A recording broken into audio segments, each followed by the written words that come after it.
one of the questions I always get asked is, how do I get more showings on my house? The number one thing that people look at is your curb appeal. And one of the best things you can do for curb appeal is get a really good landscaper. And so I've got Zach here from Husky Landscaping. Thanks for coming on the show. You're welcome. Glad to be here. Great. So now, a question for you. What makes a really good landscaper versus just kind of an okay landscaper?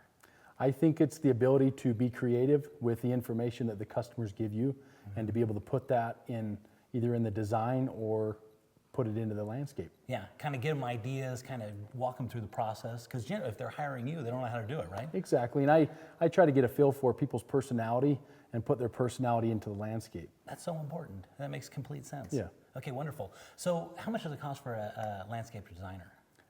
For us, it depends. If we are doing the landscape, just the design, it can range anywhere from $300 to $1,000, depending on how large the property is. And then, of course, how much does it cost for the actual landscaper? If you're looking for a budget, if that's what you're asking, just for a budget, you probably want to budget 5 to 10% of the value of the home. Is that right? Yeah. And of course, that depends on the size of the lot, of course, right? Exactly. Because that could vary greatly. Yeah. Okay. Good. So, do you guys help them pick out the right plants for the different areas and all that kind of stuff? Definitely. And when people use our expertise, that's when we really can get involved and give them the plants that are going to thrive in Utah and be able to be green. You always want things to be green. Yeah, want them to look nice, right? Exactly. So are we in a drought? I know we're really close because it seems like we don't have much water right now. Are we in a drought situation right now? Yeah, we're always in a drought situation. We're in a desert and we've got to landscape accordingly. Yeah, well, look, we're lucky we have the mountains, right? And we get a little snow off of those. Exactly. Yeah. Okay, wonderful. Well, let's head on out and look at this project you've been working on.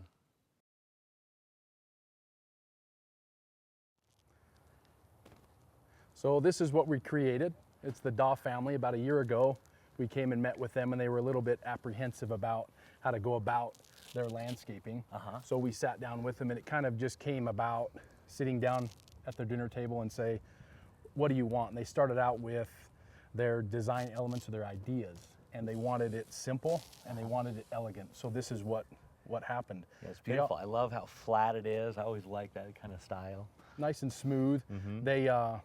They wanted some areas that they could plant themselves, so we didn't want to just load it up with a bunch of our own ideas. We left some areas on purpose vacant so that they can kind of gain their own green thumb, if you will. So you start off with the Cherokee walkway up front. They just wanted to be able to access the front door from the sidewalk so you didn't have to walk all the way around the driveway. And they want that kind of natural feel going up Exactly. To it. And they took a couple of our ideas as far as like the plantings. We've got a Japanese maple. We've also got a concolor fir, and we added that on the other side.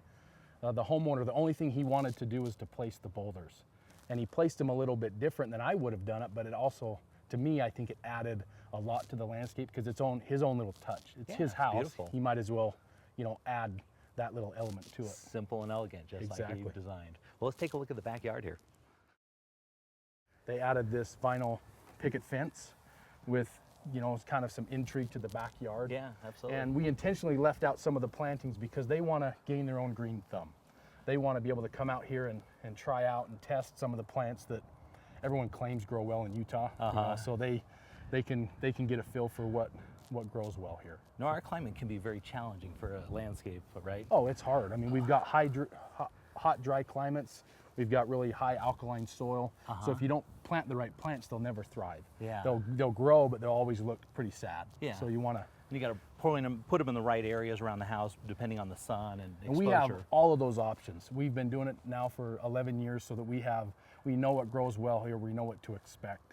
Their idea of their backyard is they wanted to have all of the kids come and play in their yard. So it's very simple, very laid out, so that they can play a soccer game, a football game, whatever it may be. And so they wanted a big open play field.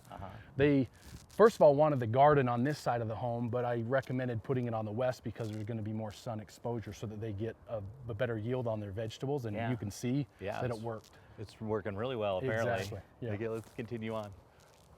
Yeah, you've done a great job. I love how flat it is. It's almost like a park. Yeah, and they just kept saying simple, simple, simple. Yeah. So we just kept that same design element going. And when these trees build out, it's going to be like a beautiful park. Huh? The only thing they wanted, we added these 3 columnar horn beams just to be able to provide some shade to the patio.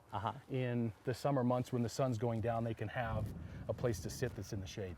Yeah, Good for you. All right, Zach. Well, thanks so much for coming on the show. Yeah, I Beautiful appreciate it. job. Excellent, excellent work. And we'll be right back just after this.